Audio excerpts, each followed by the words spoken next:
A voicemail arrives with no caller ID. There is no greeting, no breath, no voice asking for help, just the sound of wind tearing across open water. And then, faintly, the metallic creak of a ferry ramp somewhere in the distance. 7 seconds in, something changes. A second sound enters the recording: wet footsteps, uneven, dragging. Then, a whisper, so low it nearly disappears beneath the static. I can't remember my own name. That line goes dead.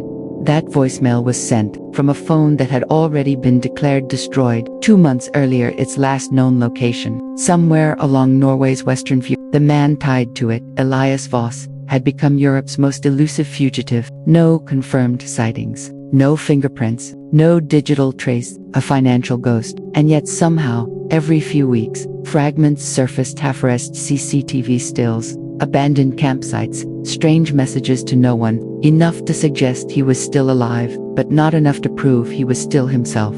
The brutal cold of the north isn't just a landscape, it is a shield for a fugitive dissolving into the shadows. We are dissecting the fractured psyche of Norway's ghost, tracing forensic behavioral patterns across a terrain where isolation kills. This is the hunt for a man becoming a ghost. When Elias Voss disappeared, authorities assumed it was strategy. He had been a forensic psychologist turned criminal consultant, a man who understood pursuit better than the people chasing him. His alleged crimes were never fully released to the public, only described in sealed hearings as psychologically orchestrated disappearances.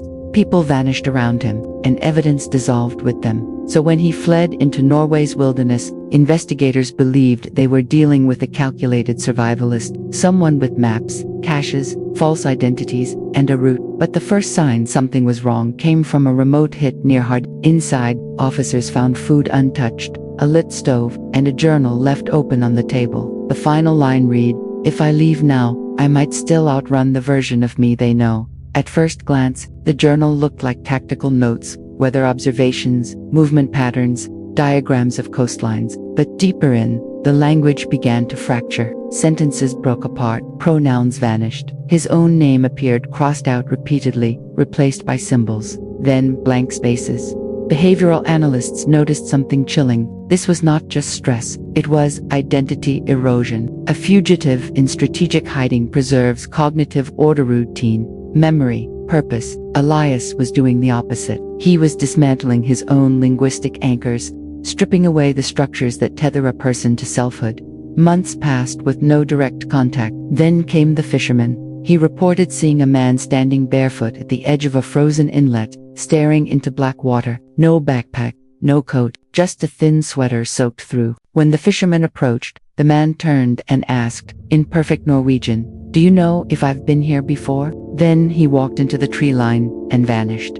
The witness later identified the face from an internal police circular, Elias Voss. But investigators were divided. Was this performance a psychological manipulation designed to create confusion, or had isolation already done what prison never could, splintered his mind into something unrecognizable? The Norwegian wilderness is not passive. It presses against the human body until instinct overrides intellect. Hunger narrows thought, silence distorts time, isolation reshapes cognition. Studies show that, after prolonged disconnection, language itself begins to decay, not because words are forgotten, but because social context disappears.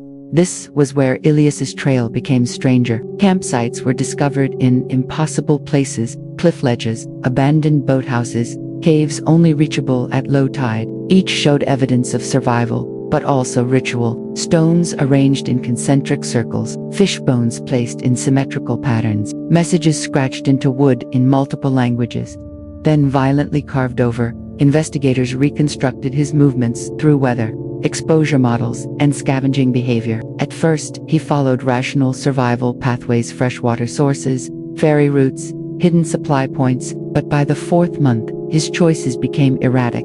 He began avoiding easy shelter, choosing harsher terrain, deliberately abandoning useful tools. One recovered backpack contained medical supplies, flares, and thermal gear left behind untouched. It was as if comfort had become intolerable. Analysts called it a transition marker, the shift from strategic evasion to self-imposed exile. He was no longer hiding to survive. He was surviving to disappear.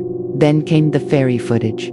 A security camera captured a gaunt, man boarding alone during heavy sleet. He stood motionless for the entire crossing, facing the water. At one point, another passenger tried to speak with him. Elias leaned close and asked, "If a person erases every witness, do they still exist?" The passenger stepped away, but what happened next changed everything. As the ferry docked, Elias removed a folded photograph from his pocket, stared at it for several seconds, then tore it into tiny pieces and let them scatter into the fjord. Authorities later recovered one fragment wedged in the railing. It showed a child's hand holding his. That photograph should not have existed. Officially, Elias Voss had no children, no spouse, no immediate family. His records had been scrubbed years earlier during witness protection involvement tied to an unrelated intelligence case. The discovery reopened sealed files no one expected to touch again.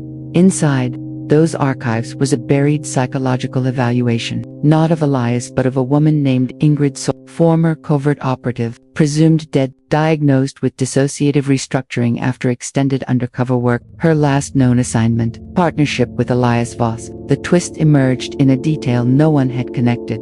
The voicemail, the one with the whisper, contained background frequencies matching a decommissioned maritime station, a station inaccessible by land. When a search team reached it, they found no fugitive, only dozens of cassette tapes, meticulously labeled. Each tape was a therapy session, and each session featured Elias speaking not as himself, but as Ingrid. He described missions, betrayals, childbirth, fear, loss, entire memories belonging to another person. Experts realized the horrifying truth. These were not delusions. They were implanted narratives from deep cover conditioning. Elias had spent years carrying identities designed for covert operations. Under isolation, the barriers between them had collapsed, but the largest revelation was still buried. One final tape, unlabeled, contained a confession. Not to murder, not to espionage, to protection. Elias revealed that the disappearances attributed to him were staged extractions, individuals removed from dangerous networks under unofficial sanction. The sealed crimes were cover stories. He had been running people out of systems designed to kill them.